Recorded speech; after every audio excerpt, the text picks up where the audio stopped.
The sound of a roaring jet engine echoed across the massive private hangar just outside Dallas, Texas, inside the enormous steel building. Rows of sleek private jets sat under bright white lights. Each aircraft was worth tens of millions of dollars.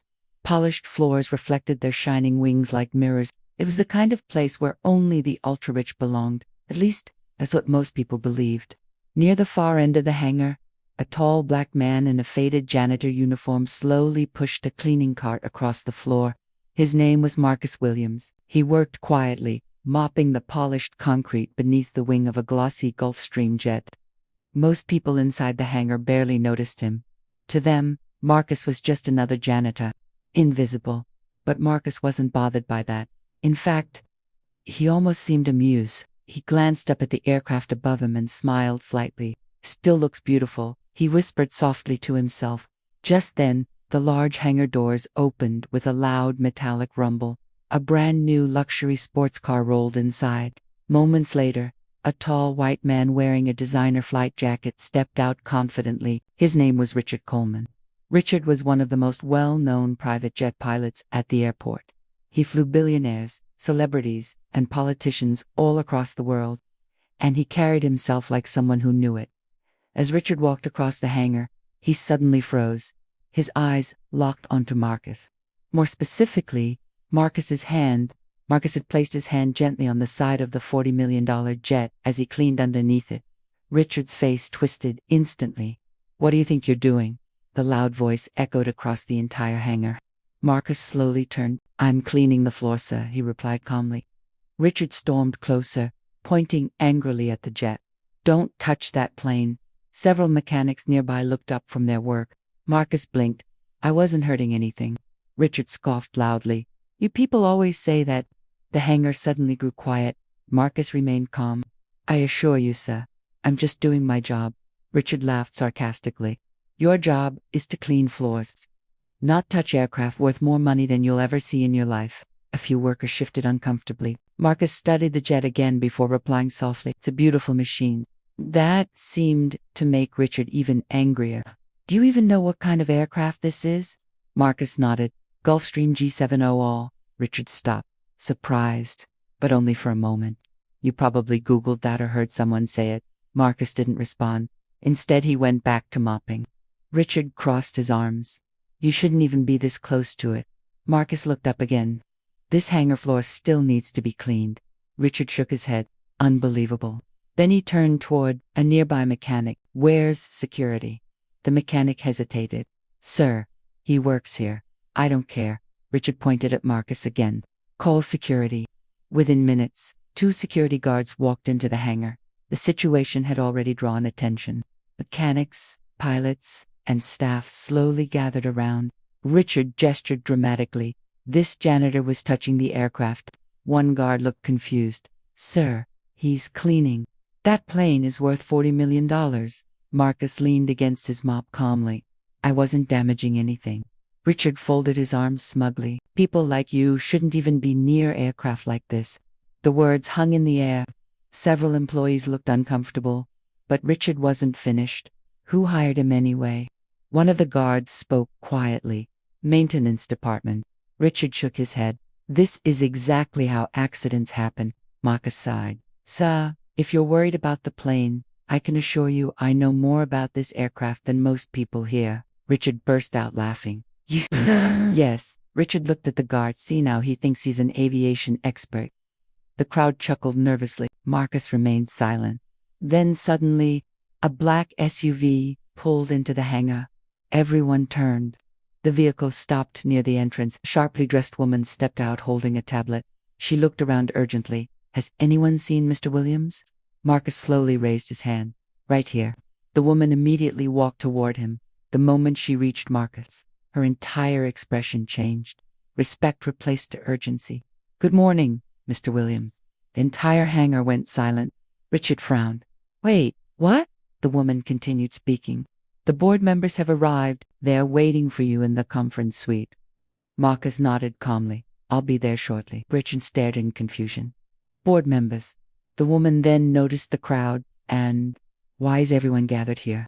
One of the guards pointed awkwardly at Richard. "He called security." Marcus gently leaned his mop against the cart. Just a misunderstanding. Richard stepped forward. Hold on. Who exactly are you? Marcus looked directly at him. For the first time, his calm expression carried a hint of authority. My name is Marcus Williams. Richard frowned. Okay, and the woman beside him answered. Mr. Williams is the new owner of Falcon Crest Aviation. The words landed like thunder. Someone dropped a wrench.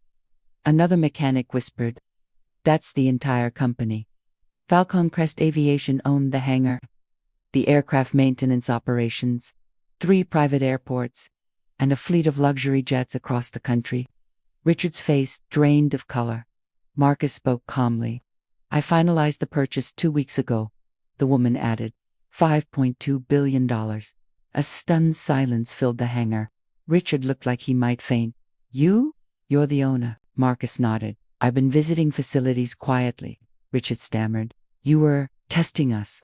Marcus smiled slightly, observing. The mechanics looked at each other nervously.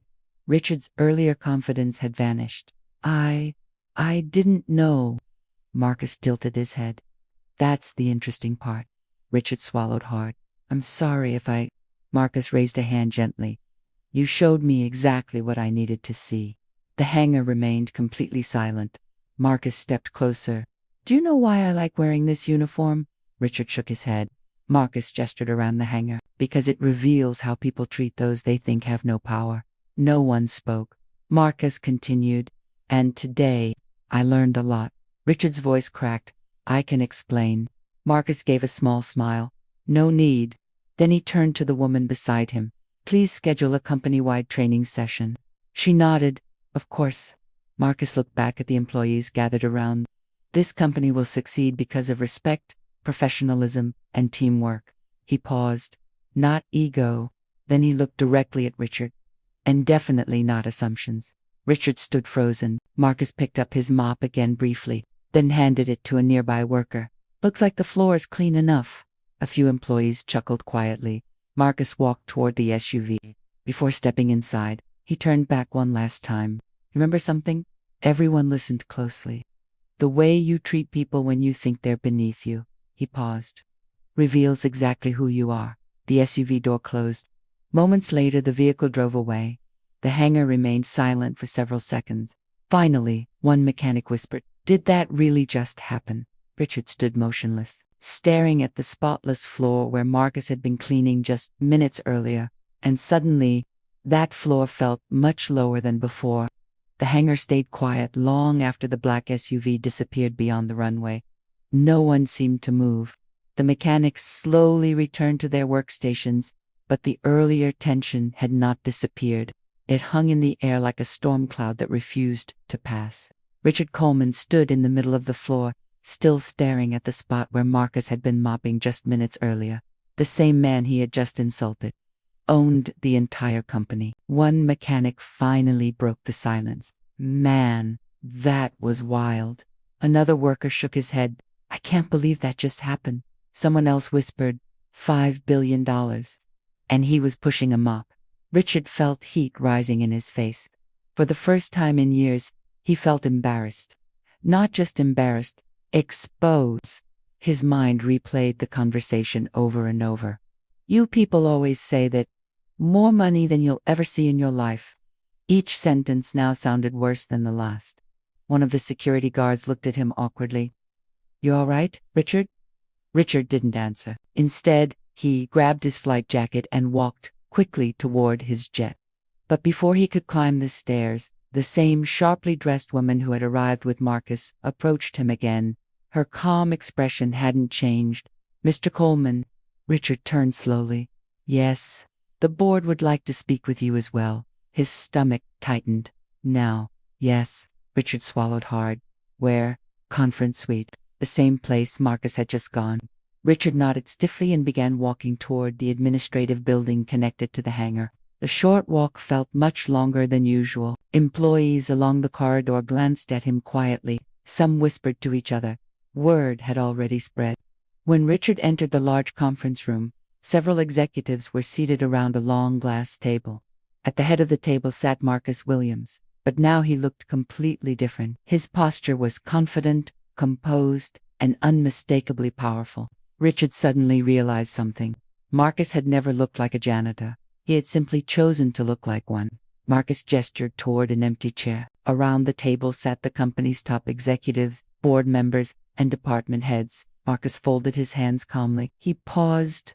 It was about understanding the culture of this company. Marcus looked around the table. I built my career in aviation from the ground up. One executive nodded respectfully. Marcus continued, I started cleaning aircraft when I was 19 years old. Yes, with a mop, just like the one you saw earlier. Richard shifted uncomfortably. Marcus went on. I worked as a mechanic, then a pilot, then an investor. He leaned back in his chair. And eventually, an owner. One board member spoke. Your story is one of the reasons investors trusted you to acquire Falcon Crest. Marcus nodded politely. Thank you. Then he looked directly at Richard. And that's why today's interaction interested me. The room went silent again. Marcus spoke calmly. Their behavior changes. No one argued. Marcus continued. Richard lowered his eyes. Marcus wasn't angry. He was simply honest. Marcus then turned toward the head of human resources. I want a company-wide leadership program implemented immediately. The HR director nodded. Of course, Marcus continued. Every employee, from executives to pilots to maintenance crews, will participate. One executive asked, what will the focus be? Marcus answered simply. Then he looked at Richard again, especially in positions of authority. Richard finally spoke. Mr. Williams. Marcus waited. Richard's voice was quieter than anyone had ever heard it. I owe you an apology. The room remained silent. Richard continued. I made assumptions. I spoke disrespectfully, and I was wrong. Marcus studied him for a moment, then he nodded slowly. I appreciate your honesty. Richard looked relieved, but Marcus wasn't finished. There's something important to understand, Mr. Coleman. Richard straightened slightly. Marcus leaned forward.